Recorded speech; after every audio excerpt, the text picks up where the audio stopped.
Soulmates! Kamusta? So yeah, it's Mira again. So ngayon guys, meron tayong bagong vlog.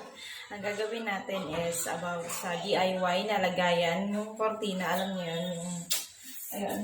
So kasama ko ngayon si Megan. So dahil medyo okay ang schedule, busy-busy yan.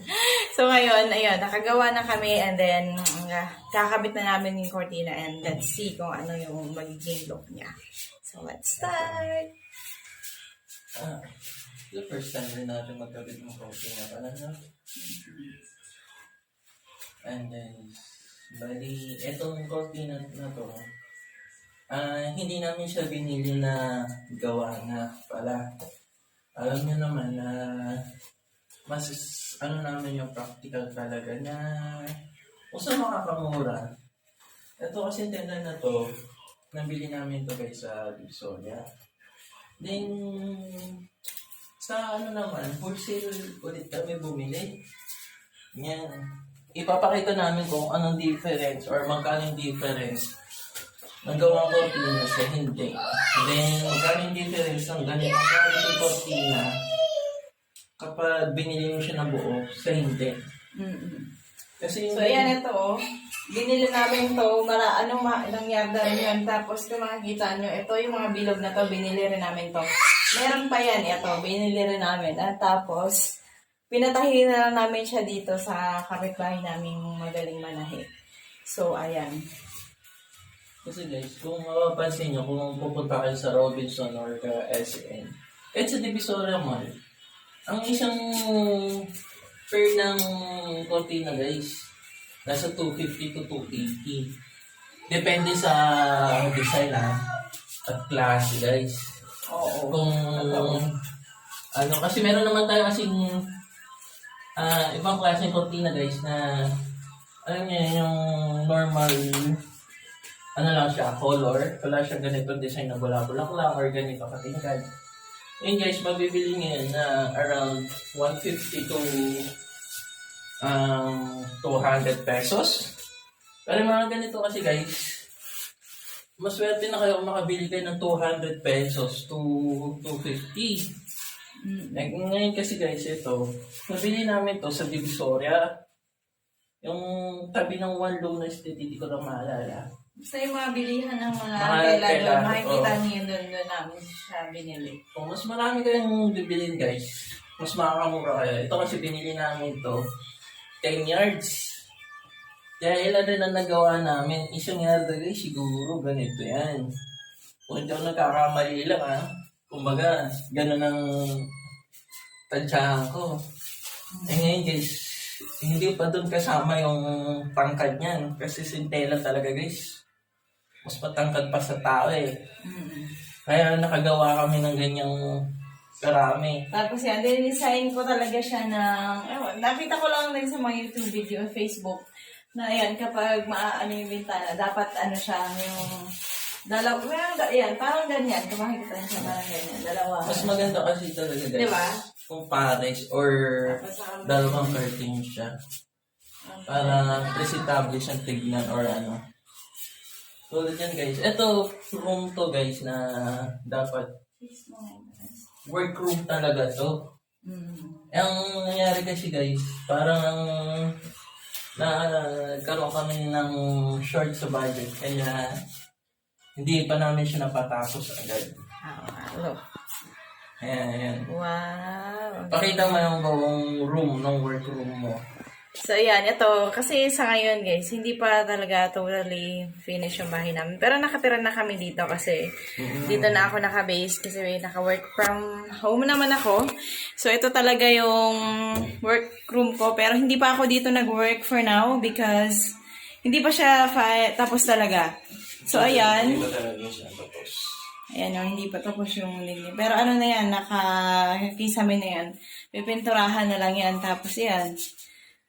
White wall lang siya. Ayan. Basta parang isang box lang siya. Ganyan. Actually, mas malaki pa nga doon sa tiniran namin sa Maynila, guys. So, yun yung aming Christmas tree.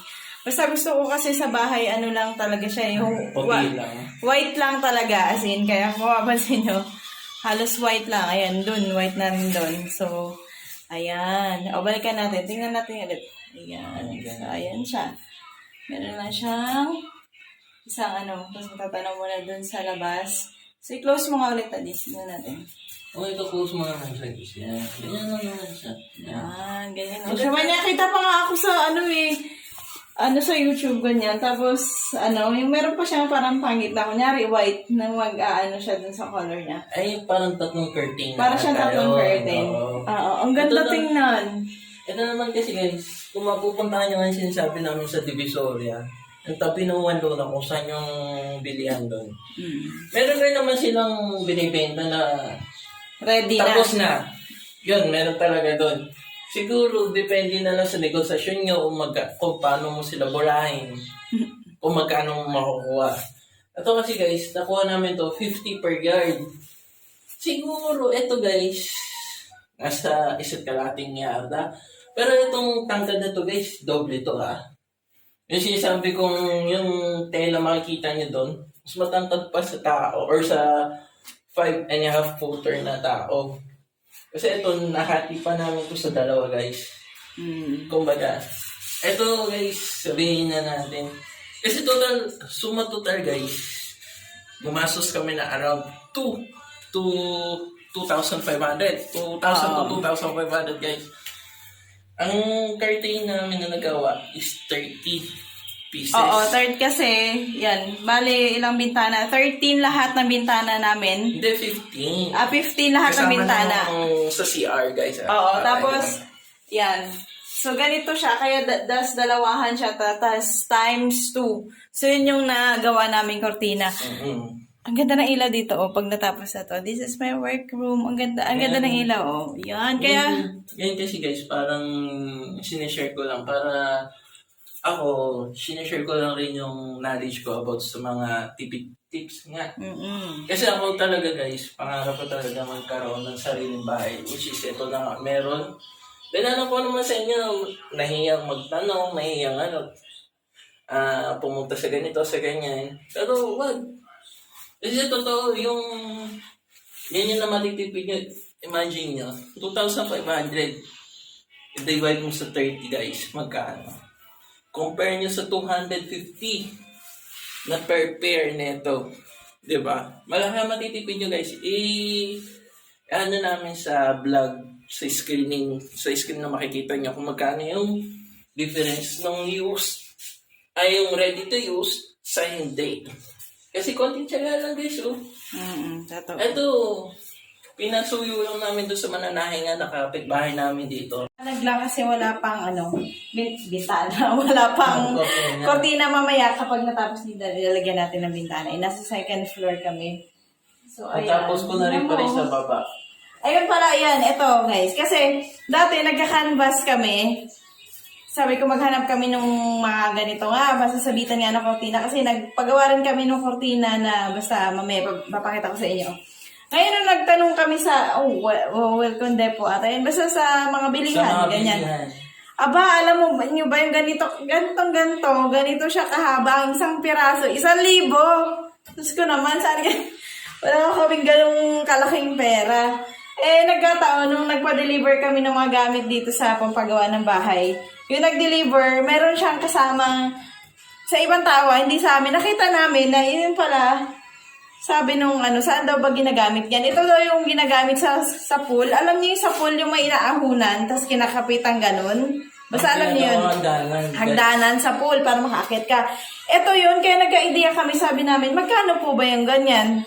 Basta depende sa size. Ito kasi binili namin na to is 3/4 siya and then 6 meters at may higit yung haba niya. 6 meters pa siya guys. Basta mga ganun. So nagka-idea nga siya, si daddy sabi niya, uy, di ba naghanap tayo na gan? Mas mura yun, di hamak. So ayun, bumili kami nga kahapon. 2 6 meters plus yung binili niya. Di, ilan na yung nagawa mo? Ilan na lang yung kulang? Siguro guys na gawa namin nasa 8 bintana guys. Pero hindi pare-pareho ang sukat guys Oo, Kasi ito bintana. guys, yung nakikita nyo ngayon sa screen nyo na maliwanag. 1 meter lang ang lapad nito guys. Depende kasi sa ano nyo guys. Ilan yung 1 meter sa ating bintana? 1, 2, 3, 4. Yung 1 meters na nagawa ko guys nasa Walo? Sa 7.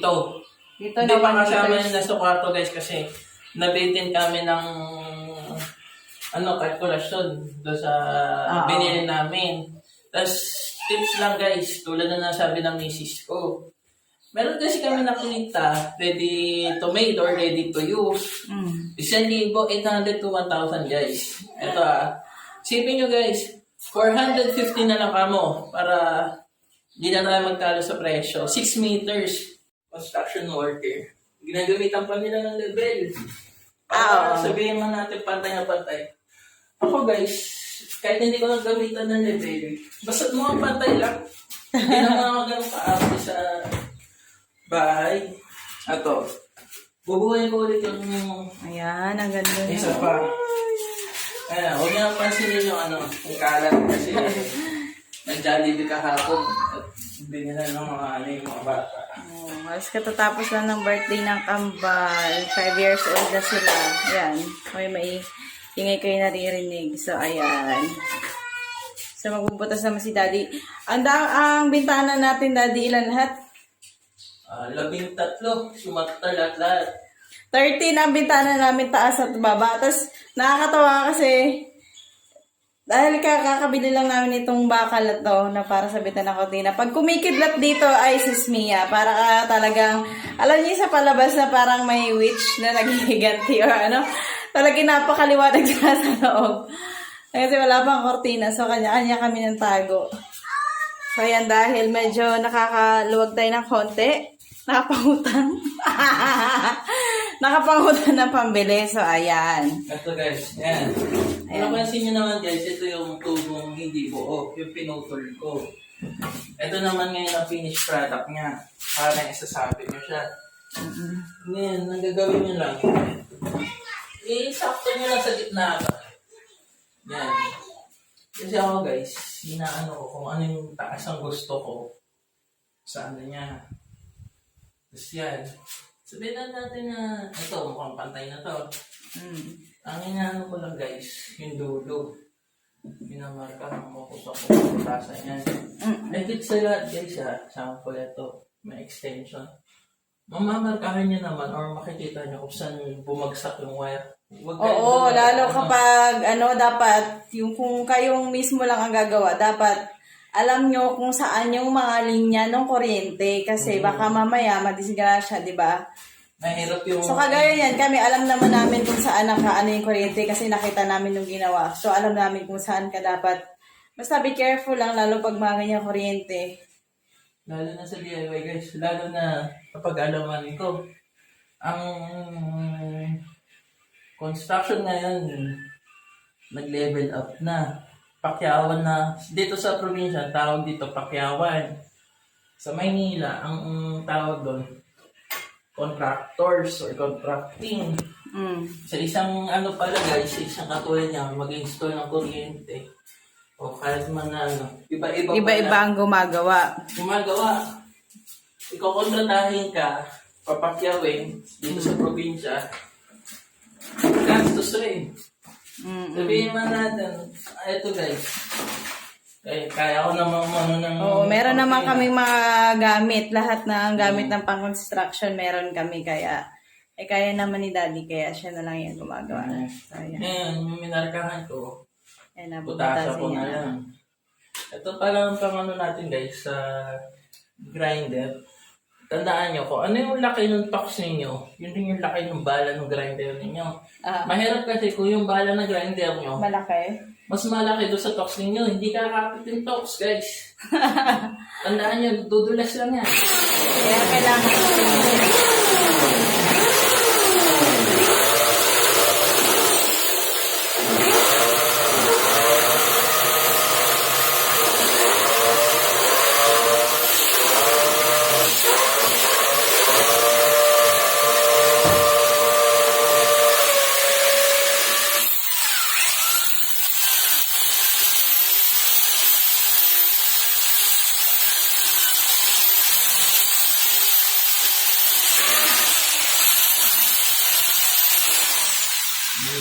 Nilakayan ko lang, then yan, ko lang yung tinatsa ko lang kung gano'ng kahaba yung tox, ganyan yung binutasan ko. Tapos dito na. Sabi lang. Dito kami ngayon sa second floor.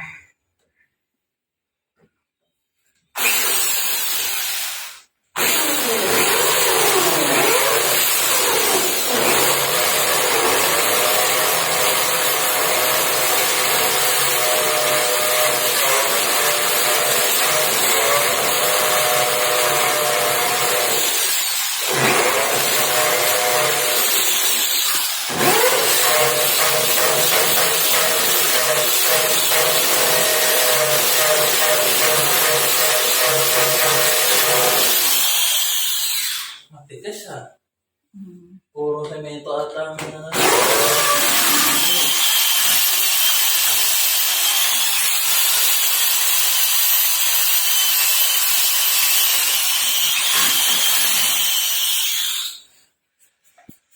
Yan na, tapos mo na. Tapos mo yung dalawa na yan.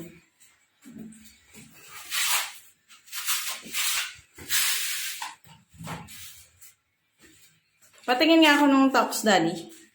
Eto. Depende kasi sa laki ng... Wait lang. Basta may mga sizes rin siya kung gaano kalaki yung pambutas ng barena. Kasi ito, Depende binili sa ko lang to sa hardware, guys. Ang sabi ko, yung pan 3/4 na tubo. O Ayan, yung DIY. hook na yan, binili lang din namin yan, pati yung tox. Ngayon, ang importante sa lahat, guys, ako kasi hindi ko kabisado yung sukat. Kasi may iba't iba sukat to, guys. Kung ano yung na lang ang kakasya dito, mura lang naman to, guys. Mga nasa 25 cents. Mas makakamura kayo Pag wholesale. kapag partner nyo na bibilihin. Partner pala yan. Nakala ko one by one. Partner to, guys, sa hardware. Mas mahal kasi kapag nag-unti-unti kayo. Isa-isa mo siyang binili. Oo. Ayan guys, ito yung tox na ginagamit namin. Ganito siya kalaki kasi nasaan na yung mo? Yung dito. Dami naming kalat eh. Kasi gumagawa kami. So ayan yung tox niya. Ganyan lang siya. Kasi nagmamatch siya. Ayan, ito siya oh. Ayan siya karaming tox. Tsaka iba-ibang size yan kasi nga nagpapagawa kami ng bahay. So kaya maramihan siya. So, ayan yung tox na nagmamatch siya dito sa hook na to. So, yan. Kung bibili kayo ng hook, lalo ang purpose niya ay para sa sabitan ng kortina. So, tatanungin nyo kung yung pong kakasya, yung kagaya nung, stainless na ginagamit namin ngayon, yung bakal. Siya, 3/4. So, swak na swak lang siya dito. Tapos, ayan. Ito yung best tox para dito. And then, ito rin, binili rin nung namin to, ng wholesale rin, maramihan. So, 3/14 siya, kaya para yung dulo ng pinagupitan, yun yung purpose niya. Diba yung iba ko napapansin yung goma, or depende sa design. So, sa amin ito, kasi stainless naman yung ginagamit. So, ayan. Basta pag bumibili kami ganyan, wholesale para, yan. Tapos, hi baby. What happened to your head? Sorry! Tapos ito yung stainless na ginagamit namin. Yan.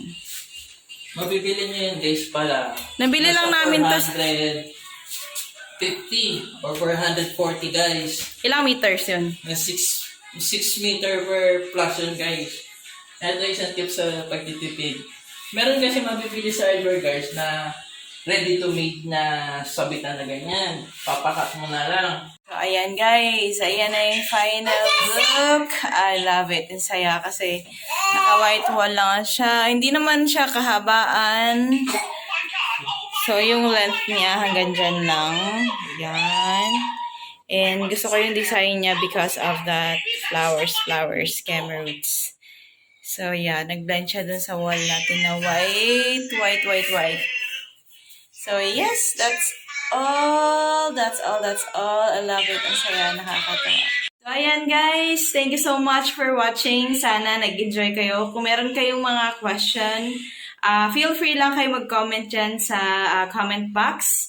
And nag-enjoy kami sa aming DIY na pagkabit ng cortina and kasama ko si Daddy Kev.